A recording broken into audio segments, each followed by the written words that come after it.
Well, hello, friends, and welcome to another episode of Between Two Sundays. We are stuck here between two Sundays, and I'm here on the big screen, and the guy on the little screen here is my co-host, Mark B. Which, by the way, if you're listening to the podcast, you've got no idea because you can't see anything. That's fine. Excellent. But it's nice to see you looking so much smaller and Yes. higher definition or something. Humbler, hopefully. Between Two Sundays is the show where we discuss the readings for the Sunday just gone and how we lived them out or how they've lived in us. And then we start to chew on the readings for the Sunday to come. Last Sunday was Year A in Epiphany, the third Sunday after Epiphany, in fact. And our readings were from Isaiah 9, Psalm 27, 1 Corinthians 1, and Matthew chapter 4. Mark, what gripped you so hard that you couldn't let it go, and maybe you're still chewing through it? Yeah. We touched on last time this 1 Corinthians reading where people in the early church are beginning to identify themselves with certain apostles or teachers or leaders. And just before this, Paul says, I appeal to you that all of you be in agreement and that there be no divisions among you, but that you be united in the same mind and the same purpose. And I'm thinking about, in some ways it feels very naive to say, this means we don't have any denominations. This means we don't have any distinctions. And even as you read through the New Testament, you can see something distinct about Paul's ministry. You can see something distinct about Peter's ministry, something distinct about John's ministry. They certainly have unique voices, and you can understand, and in fact, people have done studies on this, how certain personalities can actually be attracted to certain of the Gospels or certain of the the writings of different apostles, and it's kind of characteristic of us. But at the same time, I found myself thinking, I'm entirely with you here, Paul. I think there's this danger of us beginning to identify ourselves by those we agree with. So this, for me, this same mind. Have the same mind and the same purpose is not the same as uniformity. So there's a call to unity, but not uniformity, as we often say in the Baptist Church. The strength is when we actually stand together, even though we're learning from one another. So I guess I found myself thinking, even as we follow the Spirit, find our identity in what God is asking us to do and be. I suppose that doesn't mean we should all be exactly the same. But yet there is this sense that we are all called by Christ. We are all led by this one Spirit. So I kind of liked playing this week with the juxtaposition of we are different. And perhaps it's okay if we think differently. Even on, the controversial topics of our time, whatever they might be, considering whatever time we might live in, or culture. We know nowadays that some people are what we consider early adopters. So they hear a new idea and they run with it very early in the piece. Other people very naturally are a little bit more cautious, will stand back a little bit, assess, how things are working out as we make decisions and begin new practices and things like this. And a little bit later, there'll be the kind of people who come in. And then, of course, you'll have people who are just plain old late, who kind of need to be dragged in for various reasons, maybe not all of them bad. They might need to be dragged in because they don't have the capacity or the opportunity to actually think about as deeply about the issues that are for others. So I found myself sort of wrestling with this idea that, okay, what does this same mind actually look like? Is there even a possibility that it's going to look like we all think the same? And I'm not convinced it does. You can probably see this in the disciples themselves as they interact with Jesus. Some understand earlier than others, but it doesn't mean that they're this divided community that is fatally flawed. Rather, it probably just means they're humans working through where they're at. I got a friend of mine who's a relatively new Christian, and the day I first met him, actually, we ended up reading through 1 John together, and one of the things he said that day was, he said, I think religion is like a toothbrush. We should all have our own. And there was a bit of me that, knew that I was probably expected to object to that. But there was another bit of me, and this kind of rose to the fore, that thought, actually, we do need to own what we believe about God. And if that takes a different process or a different time, so be it. Yeah. There was nothing in me thinking I've got to make him believe everything I believe. But there was something in me that was saying, actually, I want to show you Jesus. I want to see what happens when you meet this guy, and what are the values that rise to the fore for you, and what are the values that don't quite make sense. He's from a completely different culture to mine. He was born in Iran. So I'm actually expecting that he will see things differently to the way I see them, even as we read the same text. So I found myself playing around with this idea of, is there something slightly, maybe we don't need to be entirely surprised when we all read the one text, follow the one spirit, and end up, at least for a time, in different spaces. I mean, the reality is that when he says, religion's like a toothbrush, everyone should have their own. If we're honest with ourselves, we all do. I agree with that. Mine is different to yours even. Yes. We might both sit under the same banner that says Christian. Yeah. We may even sit under the same denominational banner. But at the end of the day, the way I understand God and the way I understand things will be incredibly different to that of other people. Yes. Even under those same two banners. Yeah. So it's a really interesting thought about what we see as this unity and what brings us together and what that is. I sat in the Isaiah reading, but it was really around that day of Midian quote. Yes. Because the more I thought about, Isaiah talking about how God would, in that verse 4, the yoke of their burden, the bar across their shoulders, the rod of their oppressor, you have broken as on the day of Midian. And I know I think I mentioned this last week, but bears repeating just for context that, we often think that when God's going to sort things out for us, God's going to come in with a big stick and smash somebody up for us to get rid of our oppressors that way or whatever.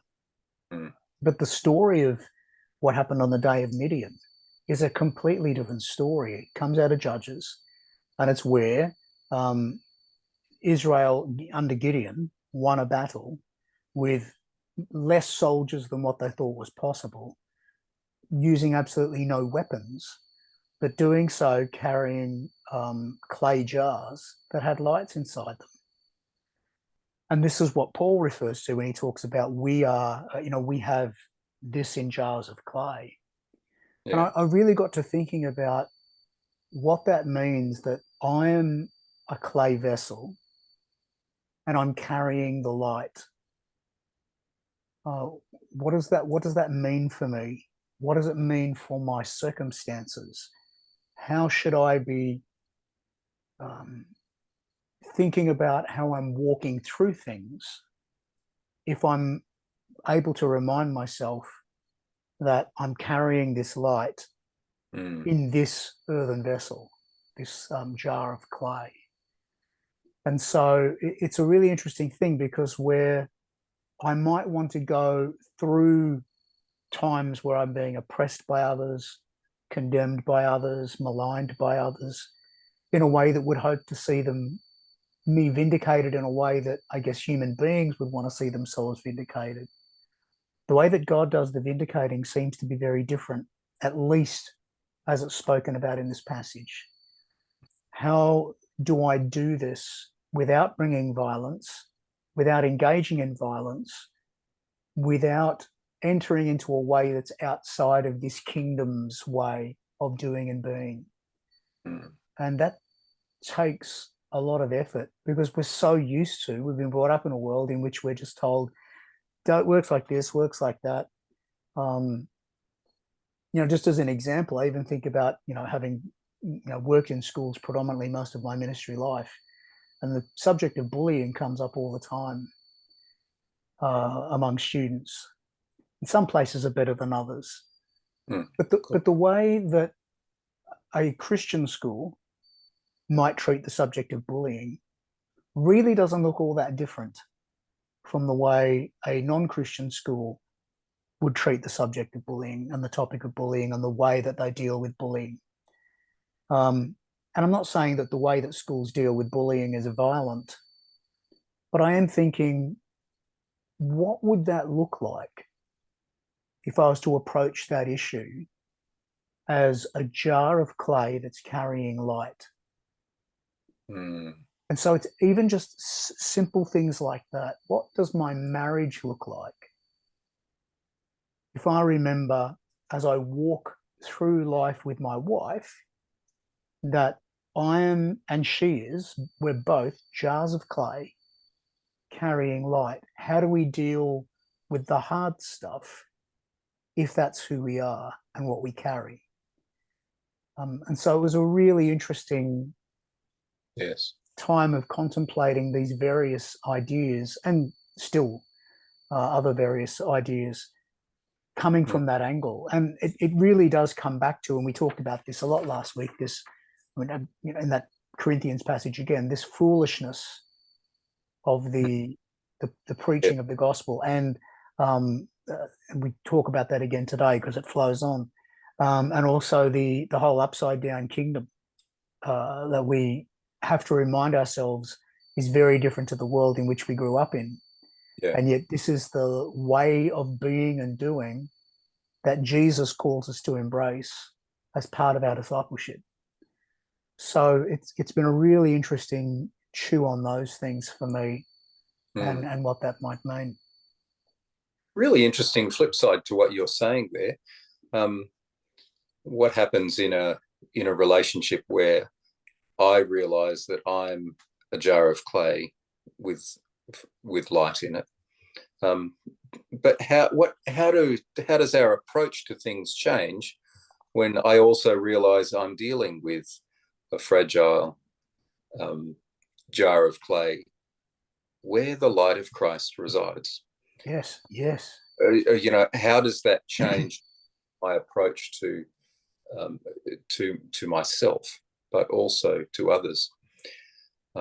I think it's such a powerful image. I'm not surprised that it kind of that's an image that captures your imagination this week, because it's such a light is so powerful.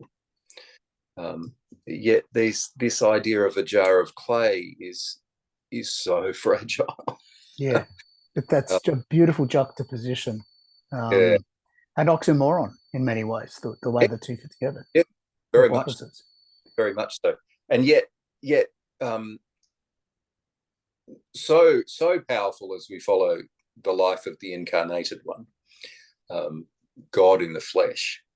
This is it's just the same image, isn't it? And the same argument that we've had over centuries. How can all the power of God reside in something as fragile as humanity.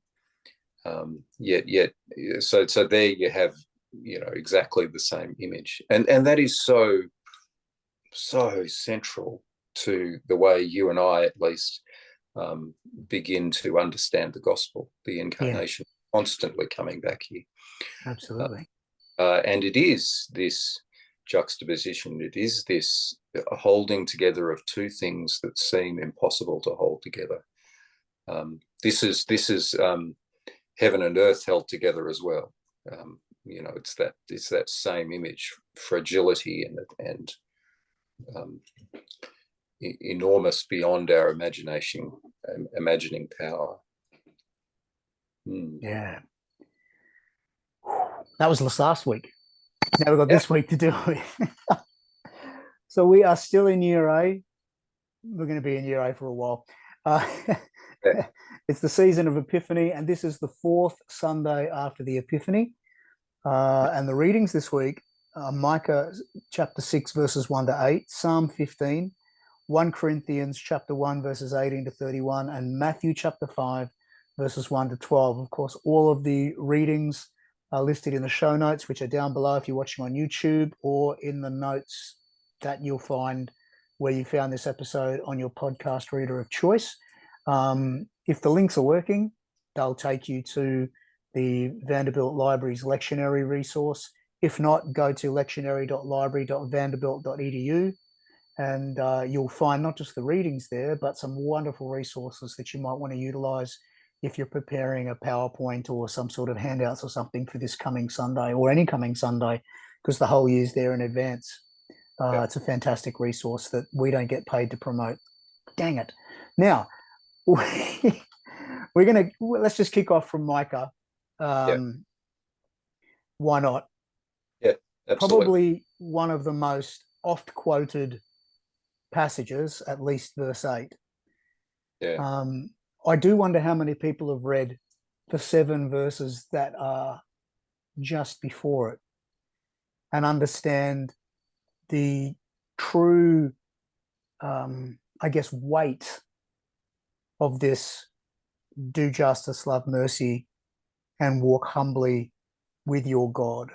Because what we really have here is Micah as the voice, the mouthpiece of God, trying to explain to the nation of Israel, the people of God, that there's stuff that matters to God and there's stuff that really doesn't matter to God.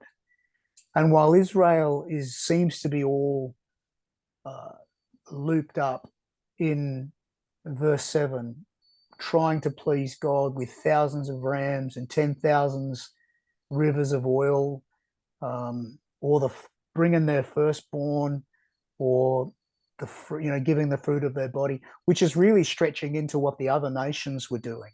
Very much. I don't think Israel at all has a history of human sacrifice at all, but shall I give my firstborn for my transgression and the fruit of my body for the sin of my soul? But God's told you what he wants: justice,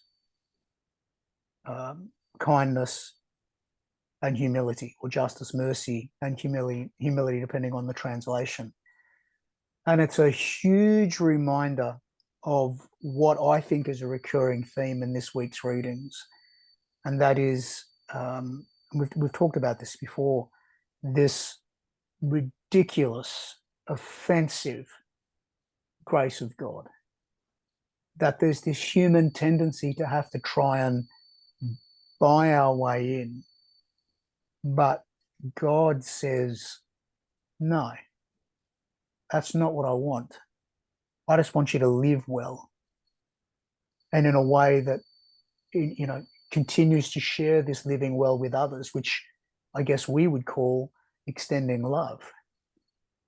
And so it's a really challenging passage when we hear it that way. If we just take do justice, love mercy, walk humbly, we come at it as something that becomes, I suppose, a way of looking at social justice, which is often where you see this used. In fact, there was a whole foundation called the Micah 6:8 Foundation. It's been used by ministries all over the world who are involved in this work of social justice, do justice, love mercy, walk humbly with God. But it's way deeper than just, taking care of the poor and vulnerable, which I don't begrudge that at all, as you know me well, at all.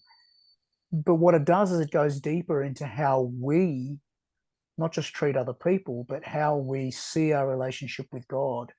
And in essence, how we end up thinking of ourselves as a result. That we don't have control, that it's completely out of our control. The only thing we can do to please God is to live the way God has created us to live. Yes. That's it. Yes. And This a is lot where of us do this that is without where even trying. this is where this is really good news for us. Because what you're saying there, really, really helpful, Mark, to say, let's read this in context, because Micah is a prophet, and he's speaking into the world of religious sacrifice. And essentially he's saying to the Israelites who've got this, these wonderful instructions from Moses, which are good and intended to guide these people into being, into loving God and loving neighbor, according to Jesus. And here it's guided them into being like the nations around them.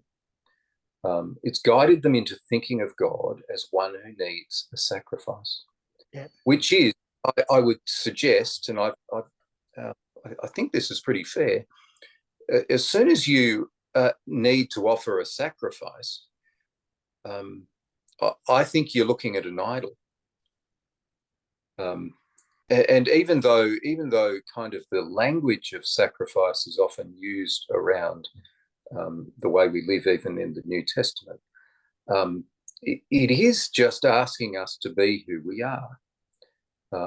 So it's much less this sacrifice that costs, but this sacrifice that benefits, that actually draws us into being more like God, or being more like ourselves. And I think this is where the Micah passage loses some of its power when we pull verse 8 out of its context. Micah is up in arms because the people have highlighted the sacrifice, like all the nations around them, in Moses' law, and they've actually neglected the very essence of it, which is, loving your neighbor is essentially what's being asked here. Loving your neighbor, walking humbly alongside God. It's a call to relationship, not apart from it, which is what sacrifice often looks like, especially if it ends up, sacrifice of a child, or sacrifice of anyone who is close. This is not so much something that ultimately costs, but it's something that ultimately gives us life back. And so you can understand Micah, and of course by implication God's frustration that they've missed the very essence of what is being asked of them. Yeah, which really does speak into the psalm as well. This whole idea of just simply living the way that God created you to live. The very last verse from the readings of the psalm, verse 5, the very last sentence: those who do these things shall never be moved. What things are they? Well, there's this wonderful list that the psalmist writes about who's allowed to dwell in God's tent and who's allowed to go up the holy hill.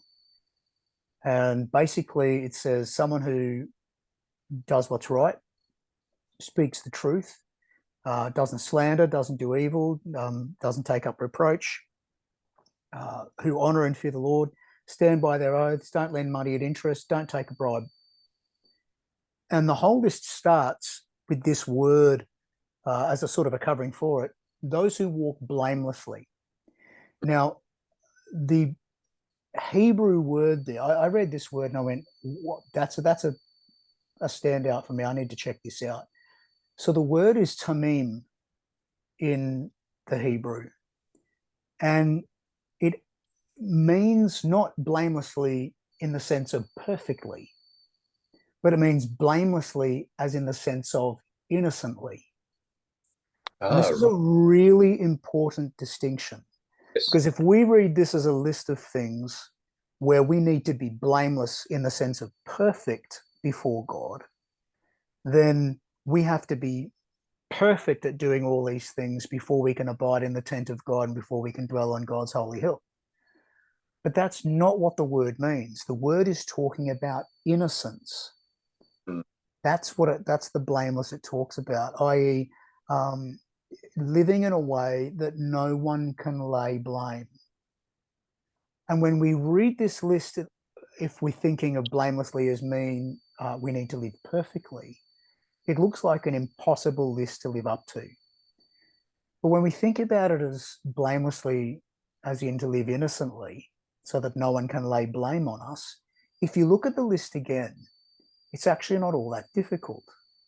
Do what's right. How hard is it to do what's right? And I don't mean in the sense of, oh, this is so hard, but doing the right thing simply just means doing the right thing. And I know people can argue, but Paul talked about, I want to do the right thing, but don't do the right thing. And the thing I don't want to do, I do. I get that. But seriously, as a parent, I'm sure you've said to one of your children at some point, how hard was it to shut the fridge when I asked you to shut the fridge? And the same goes for us.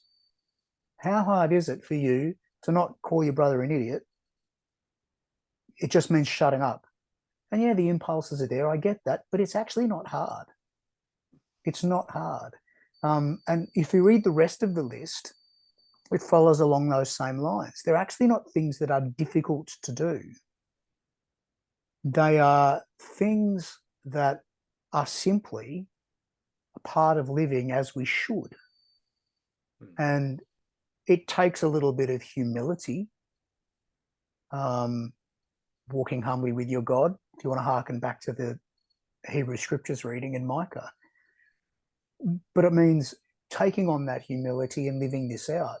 And what's interesting is the very last word says, those who does these things shall never be moved.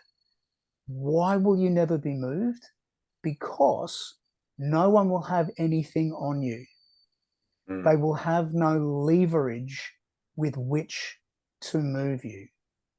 The second they have a way that they can lay blame on you or to accuse you of doing something that's on this list, that's when they have leverage. And once they've got leverage, they can put it in like a big stick and push down and topple it over. It can be moved. But live this way and they've got nothing. No one can come against you. And again, it's not about being perfect. It's about living innocently. Yes. And it's about holding on to these things and living a life that truly gives no one a reason to accuse us. And so this psalm, once you shift that word and get that proper meaning into your head, is actually quite promising and beautiful, but it's also quite challenging. Because as I said, the reality is, as I pondered on this and thought about these things, I thought it's actually not hard to do these things. It just means being honest. Yeah. And being transparent. I mean, seriously, don't tell me it's hard not to take a bribe. Yes. And we can go through the list here and say the same thing about all of them. And so I was really taken by this psalm and the way in which it really challenges us to simply do justice, love kindness, and walk humbly with God. And in doing so, not only do we have a place to abide in God's tent and on God's holy hill, but we also are in a situation where no one will be able to move us because there'll be no leverage for them. The tent and the holy hill, I think, refers to, almost the religious practice of Israel, which has it's kind of helpful having this psalm which emphasizes so much about our neighbor and the way we treat our neighbor. Right, Micah 6:8 passage where we read the context. Micah 6:1-7, as we've pointed out, seems to have so much to talk about. You know, the religious practice and the sacrifice and all of this kind of thing. I wonder if this abide in your tent kind of refers to this tabernacle, and the holy hill probably is a reference to Jerusalem and where people would go up for all the sacrifices and all the religious rigmarole. I wonder if exactly the same thing is happening here. Actually, there's a pitting against one another. This what would seem to be very religious and what would seem to be very human, decent, just, neighbourly. And what's being highlighted here is the neighbourliness. Very much like the Micah passage, you can see why the lectionary writers have kind of held these two together. And I think because Micah, the Micah passage says more about this, you come to this passage with a question. You know, how have these two related to one another? But it seems to me the movement in both passages is almost identical, and it's from religion to neighbourliness. Yeah.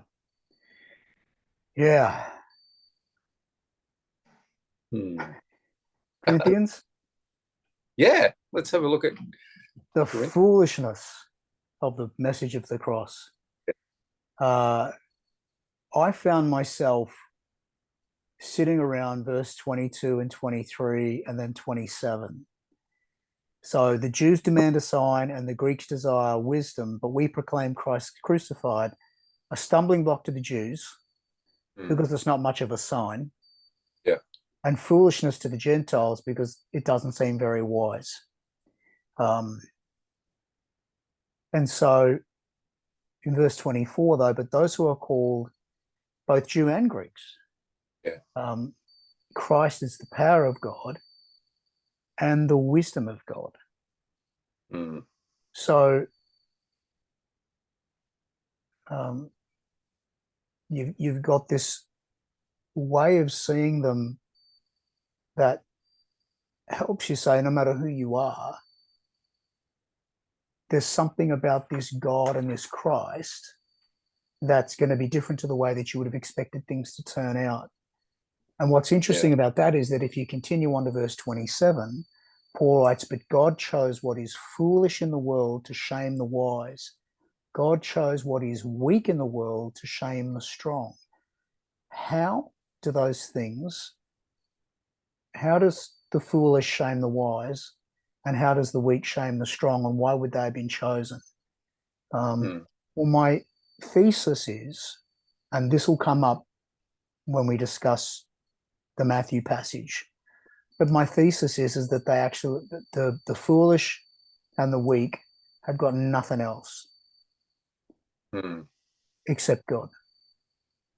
And so God can, for want of a better term, use those people because they're willing to come to God and say, I got nothing else. So here it is. And that's pretty much it. And like, I don't want to jump into Matthew too early. We'll do that in a minute. But when you see the link between the Matthew passage and what we're talking about here, it's a reminder that the kingdom is very upside down and back to front. And it's not that it favors the wealthy or the not that it doesn't favor people like the wealthy or the smart and then, the academic and whatever else, but it does put them at a disadvantage because they've got something they can fall back on. It's very easy for me. I'm a smart guy.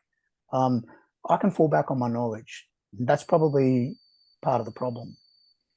For those of us who've got lots of money in the bank, if something goes wrong, we can fall bank on some of the money we've got in the bank. But for those of us who don't, we've got nothing else. We've got nowhere else to go.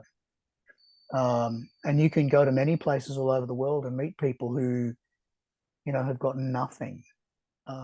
Most of us in Australia, we sit in the top 5 to 10% of wealthy people in the world. And that even includes people who are on Centrelink benefits in Australia. But even here we have people who, if something happened tomorrow, they would have nothing. And we see it all the time. Something happens and suddenly they're living out of their car because they can't afford basic rent or their mortgage payments. So when you're in a situation where you've got nowhere else to go and nothing else to rely on, and for those of us who believe in God, all you've got is God, then it's a lot different from, sure, I can listen to God on this, but I've got a spare few grand in the bank. I'll be right for a few weeks. And it's a very different take on it. Really intriguing here that Paul would find the courage and clarity, I think, to call the cross of Christ foolishness. Here is something Paul is living for, that Paul is trying to convince the world of, or trying to proclaim in the world at the very least.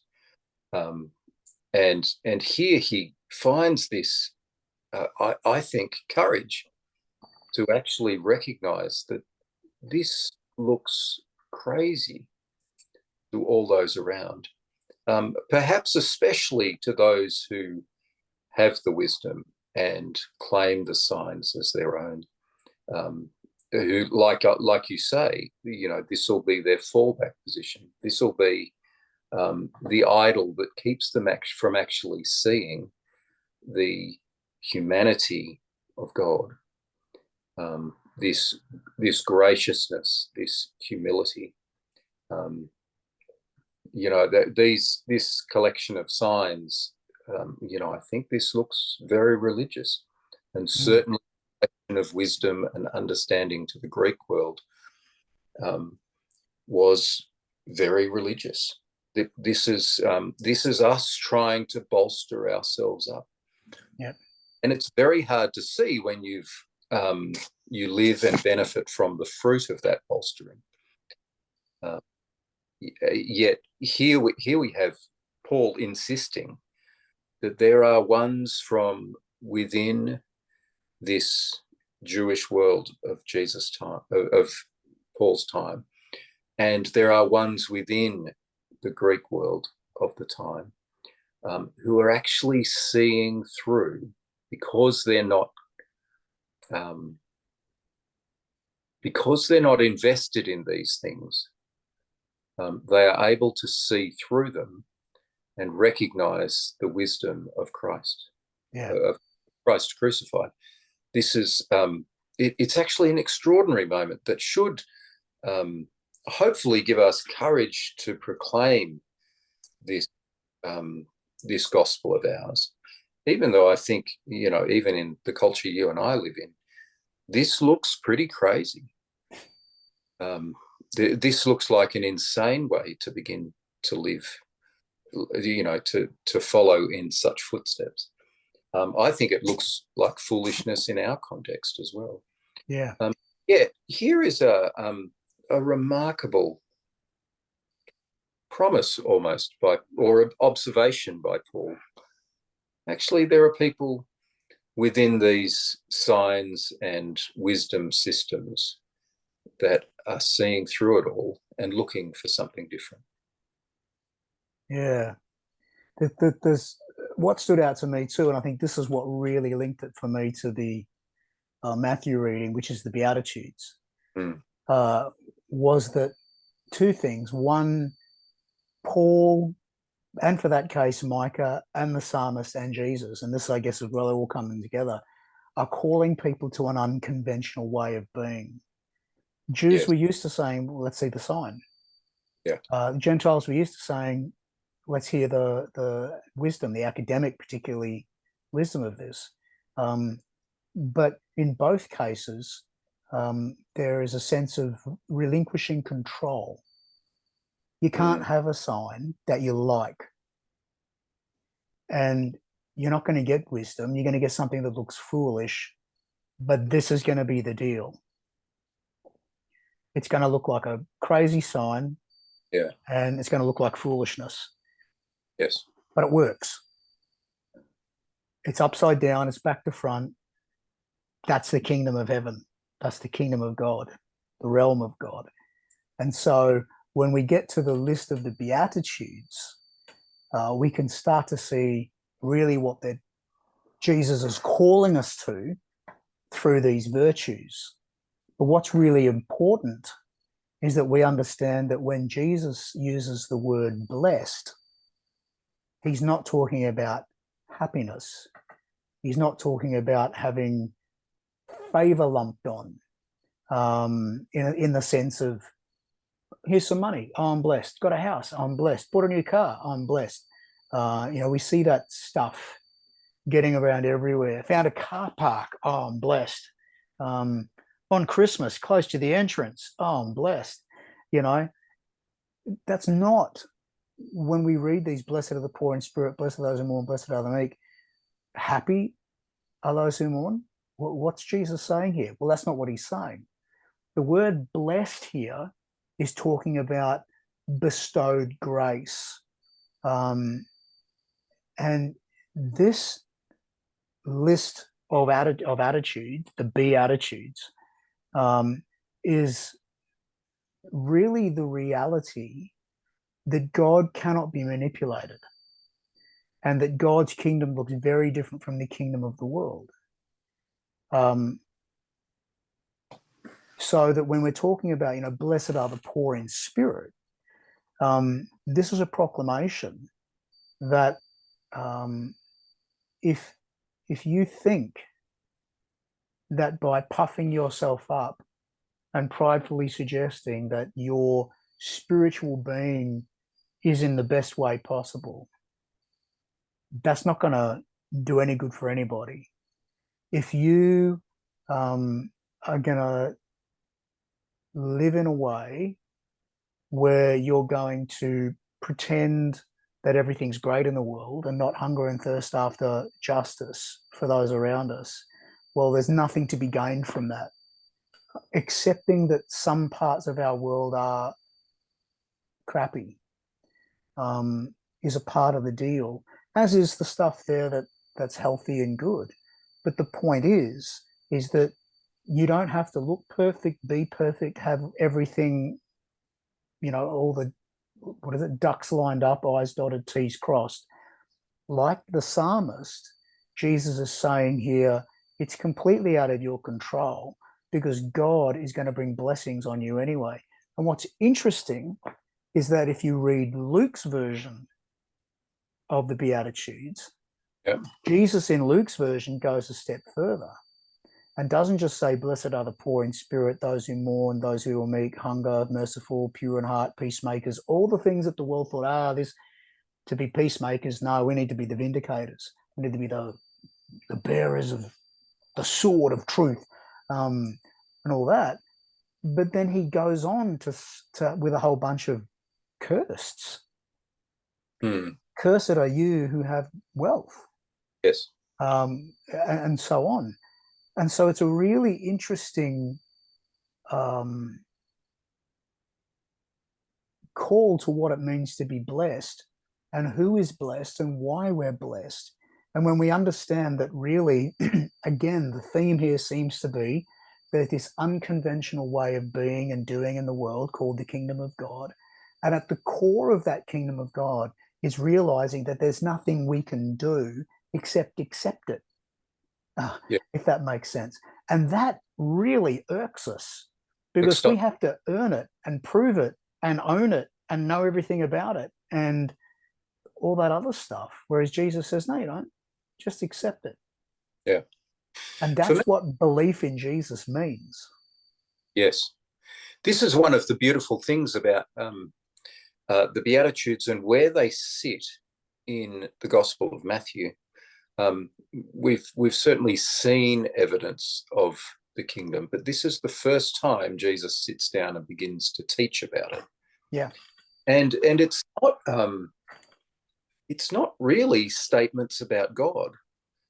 It's really this very practical invitation to live graciously, to go through the world graciously, to go through the world humbly, to go through the world contributing where you can without having to own.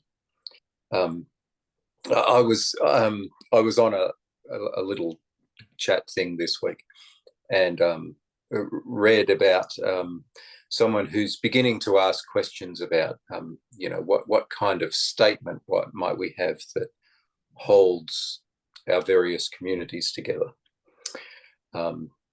And although there probably will, just because of the nature of a lot of these things, probably will end up being some kind of statement of faith. The suggestion was put forward, well, what if we followed the Sermon on the Mount on this and just made some statements about the way we're going to treat one another? What if that was the place that held us together? And it seems to me that there's a fair argument that Jesus is actually starting there. Yeah. And I think that's very important for the Sermon on the Mount. So often we've thought this is kind of a lofty ideal for the super spiritual. I think the Gospel of Matthew ardently opposes that point of view in where it puts the Sermon on the Mount in this document. This is first teaching, first encounter with any explanation of what the kingdom of God looks like. And it looks like going through the world very gently and graciously and believing this is the place where we are most us. I think it's kind of interesting. I love the way you brought in creeds here and statements of faith. I'm going to be honest. I mean, when you understand why the creeds were written and at what point they were written in terms of the history of the church and particularly its relationship with the state, you start to say, why do we even have the creeds? And the creeds are interesting because the creeds really tell us nothing about how we are to live. They're simply statements about who the people who wrote these creeds at the time, and there's bucket loads of them, what they understood about God. Yeah. And what's interesting about that is we make, when we're in liturgical churches particularly, we'll say these creeds, and quite often after we've said the creed, the response is, this is the faith of the church. Now, if the faith of the church is simply based around who God is, then I think we've lost the point. Yeah. And we've lost the plot. What or how different would Christianity look if the creed that was held up was Matthew chapter 5, verses 1 to 12, and that every single Sunday in the liturgy we said this, and at the end said, this is our faith, the faith of the church. That would be faithful to what Matthew's doing here. I attended a church the other week and was stunned, happily, because it included in the liturgy, they left in the liturgy that statement from Deuteronomy, that the Shema, hear, O Israel, the Lord our God, the Lord is one. You shall love the Lord your God with all your heart, with all your soul, with all your mind, with your strength. Jesus said, this is the greatest commandment. And the second is like it. You shall love your neighbor as yourself. Why we've dropped that from the liturgy for those liturgical churches? I mean, if you're going to make space for stuff and that's the bit you're going to drop, dude, honestly, drop the creed, stick that back in. If it's about space and time, drop the creed, stick the Shema and the follow-up of Jesus' second commandment as well, because that is far more about who we are and what we're about than God has to be encounter of the Holy Spirit and the Virgin Mary, became truly human, and yada, yada, yada, blah, blah, blah. All nice things about God. By the way, talking about blessed again and talking about Mary, if you want to get a glance at what blessed is supposed to look like, go read the story of Mary and Elizabeth in Luke's Gospel. Mary discovers she's pregnant and she goes to stay at the house of Mary. And Elizabeth says to her pretty much what is known as the Hail Mary. Hail Mary, full of grace, the Lord is with you. Blessed are you among women, and blessed is the fruit of your womb, Jesus.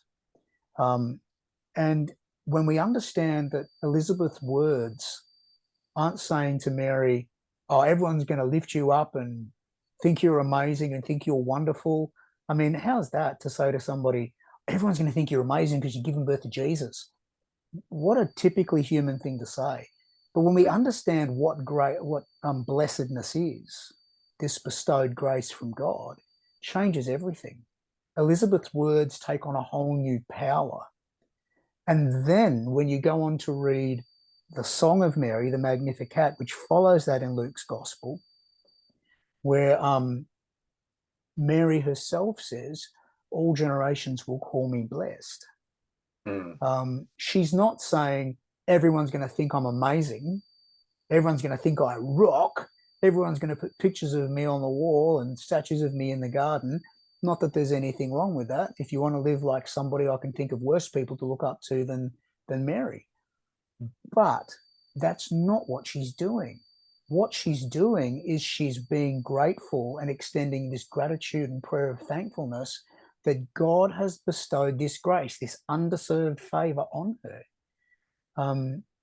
Here she is, this poor teenage girl, and suddenly she's in the center of the limelight of human history, not that she knew it at the time, because she's going to give birth to this person who, for whatever reason, and lots of reasons, positive and negative, is going to take center point in history, so much so that we'll even call years based on where we reckon the dude was born.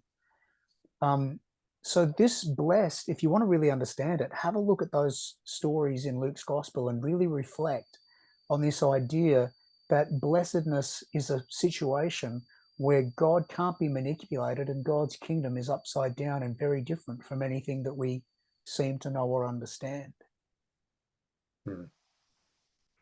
There's another thing about the creeds, and that is that they, I think, inevitably reflect the debates of their day. Yeah. Reflect the things that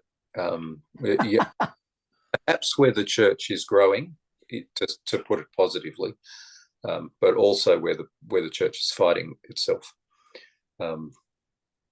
which is really interesting in the light of what's going on in the Baptist Church here in New South Wales at the moment. There probably isn't an attempt to write another creed, but there is certainly an attempt to state what is central, and that is being driven by a desire to make the nature of marriage crystal clear in the center of what we believe, determining who is in and who is out. It is nothing short, and whether that takes creedal form or not, it is nothing short of the debates of our day being centralized and the desire is to see them centralized for everyone, all into the entire future. So that, as you said, it can determine who's in and out. Yes, exactly. Which I was talking with a friend of mine, Tim Dyer, the other day, my mentor, and he said he thinks that is an indication that this is an idol, because they're asking for a sacrifice. Yeah. They're saying we want to sacrifice those churches. We want to give them away. We want to get rid of them. And those people, of course, who might disagree with the way our current thinking is. Very, very powerful way of putting this, I thought, and certainly made me think a lot. Well, it's interesting in the context, if you go back to the creeds themselves and when they were written and why they were written, it was literally to be able to justify some certain things about the emperor and about bishops. But it was also in order to be able to say, are you in or are you out? And if you're out, we'll take your head off. Yes. This is the Christian speaking, by the way. This is not anybody else. This is the Christian saying, oh, you don't agree with this creed? Well, we'll burn you. To which, I agree with Lawrence. I'm done on this side, turn me over. But when we start to understand what these type of statements do, and again, they're asking for a sacrifice. But sorry, to go back to the point.